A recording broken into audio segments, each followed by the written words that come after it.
Why is it that everything takes 60 votes now? I mean, it used to be 60 votes was a headline. If somebody forced 60 votes, that meant they were filibustering, and that meant that they were taking an unusually strong stand against something. Now it's 60 votes even for routine Rachel, votes. This has to change. It's wrong what they're doing because it's never happened before. Yeah.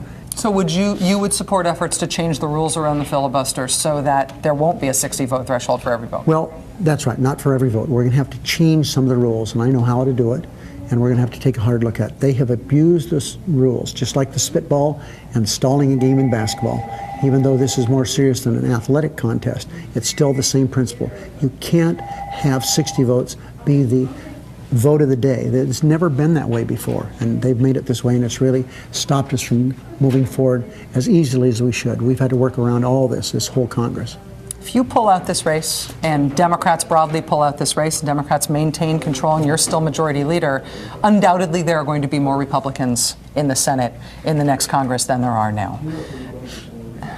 If 60 votes has been the problem in terms of getting important legislation passed, what's the strategy for getting stuff passed with even fewer Democrats than you have now?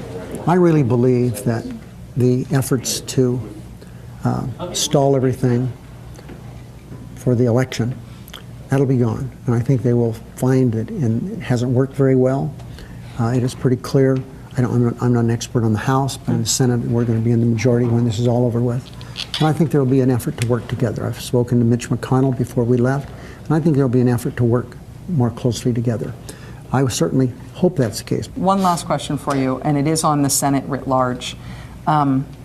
Mitch McConnell, the Republican minority leader, said recently that the most important goal of Republicans in the next Congress, no matter whether they win majority or whether they don't, the most important goal, their preeminent goal, is to make sure that Barack Obama is a one-term president.